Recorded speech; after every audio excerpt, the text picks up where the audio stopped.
पहलगाम हमले के बाद पाकिस्तान को खुलकर समर्थन देने वाले चीन का तगड़ा इलाज शुरू हो गया है। पीएम मोदी ने चीन पर अपने हमले की रफ्तार और धार को तेज कर दिया है। पीएम मोदी ने ऐसा दांव खेला है कि ताइवान समेत चीन के कब्जे वाले तिब्बत और शिनजियांग प्रांत में तहलका मच गया है।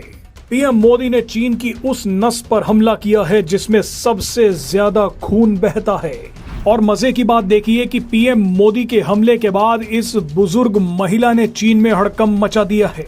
दरअसल चीन तिब्बत के जिन आध्यात्मिक नेता दलाई लामा को अपना सबसे बड़ा कांटा मानता है, उन्हीं दलाई लामा के 90वें जन्मदिन पर पीएम मोदी ने बधाई देकर एक बहुत बड़ा दांव खेल दिया है। पीएम मोदी ने अब खुलकर तिब्बत वाली रणनीति पर काम करना शुरू कर दिया है।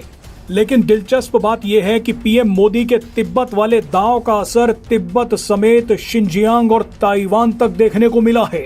चीन में जबरदस्त बगावत की चिंगारी फूट पड़ी है। चीन में ठीक वही बगावत शुरू हो गई है जो बलूचिस्तान में अपने चरम पर है। इस वीडियो में आपको बताएंगे कि पीएम मोदी ने चीन पर कौन सा तीर चलाया है। उसके बाद बताएंगे कि ये महिला कौन है जिसने पीएम मोदी की दलाई लामा को बधाई के बाद चीन पर सबसे बड़ा हमला बोल दिया है। शुरुआत पीएम मोदी की बधाई से करते हैं। पीएम मोदी ने लिखा कि मैं 1.4 अरब भारतीयों के साथ मिलकर दलाई लामा को उनके 90वें जन्मदिन की हार्दिक शुभकामनाएं देता हूं। दलाई लामा प्रेम, करुणा, धैर्य और नैतिक अनुशासन का प्रतीक रहे हैं। उनका संदेश सभी धर्मों में सम्मान और प्रेरणा का स्रोत है। हम उनकी लंबी उम्र और अच्छे स्वास्थ्य की कामना करते हैं। पीएम मोदी की इस बधाई के बाद अचानक कुछ ऐसी घटनाएं हुई जिन्होंने चीन को हिलाकर रख दिया। भारत सरकार ने धर्मशाला में बने तिब्बती मठ में आयोजित एक भव्य समारोह में अपने वरिष्ठ मंत्री किरण रिजिजू और अरुणाचल प्रदेश के मुख्यमंत्री पेमा खांडू को भेज दिया। ये दोनों दलाई लामा को बधाई देने पहुंच गए। इसके अलावा दिल्ली में ताइवान का एक डेलीगेशन भी दलाई लामा के प्रतिनिधियों से मिलने पहुंच गया और बची कुची कसर इस महिला ने पूरी कर दी। ये बुजुर्ग महिला राबिया कादिर है जो दुनिया में उइगर मुसलमानों की सबसे बुलंद आवाज है। चीन ने राबिया कादिर को खूब प्रताड़ित किया क्योंकि राबिया कादिर उइगर मुसलमानों और शिनजियांग प्रांत को चीन से आजाद करने की लड़ाई लड़ रही हैं। पीएम मोदी की बधाई के बाद राबिया कादिर ने भी भारत में बैठे दलाई लामा को बधाई देते हुए कहा कि मैं आपके जन्मदिन पर तिब्बत, धर्मशाला और दुनिया भर में रहने वाले सभी तिब्बतियों को बधाई देती हूँ। आपकी लंबी उम्र की कामना करती हूँ। इसके बाद राबिया कादिर ने एक बड़ा ऐलान करते हुए दलाई लामा से बोल दिया कि ये मेरी इच्छा है कि मैं आपके साथ मिलकर उइगर, तिब्बतियों और मंगोल लोगों को चीन से आजाद होता देख लूं। हमने बहुत लंबी लड़ाई लड़ी है और अब नतीजे का वक्त आ गया है।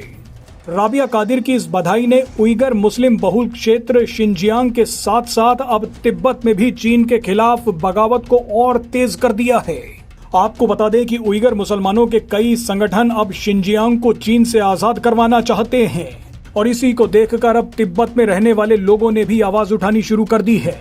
जानकारी के लिए बता दें कि शिनजियांग में उइगर मुसलमानों का एक संगठन पहले ही पीएम मोदी से मदद मांग चुका है। 2023 में तुर्किस्तान इस्लामिक पार्टी नाम के एक विद्रोही संगठन ने पीएम मोदी से मदद मांगी थी। ये संगठन भी शिनजियांग को चीन से आजाद करवाकर उसे तुर्किस्तान नाम का एक देश बनाना चाहता है। तुर्किस्तान इस्लामिक पार्टी लगातार चीन के खिलाफ लड़ रही है और अब इस लड़ाई को राबिया कादिर ने और भड़का दिया है। राबिया कादिर अब शिनजियांग के साथ साथ तिब्बत के लोगों को भी प्रोत्साहित कर रही हैं। वो चाहती हैं कि तिब्बत और शिनजियांग दोनों चीन से अलग हो जाएं। यानी चीन के कब्जाए हुए शिनजियांग और तिब्बत में बलूचिस्तान वाली क्रांति शुरू हो गई है। ये भारत के लिए एक बड़ा रणनीतिक और कूटनीतिक मौका है। जिस तरह से चीन पाकिस्तान का सपोर्ट कर रहा है, ठीक उसी तरह भारत को भी चीन से बगावत करने वाले संगठनों का समर्थन करना चाहिए।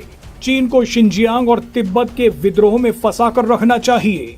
इन दोनों के अलावा भारत को ताइवान के साथ भी अपने संबंधों को और मजबूत करना चाहिए।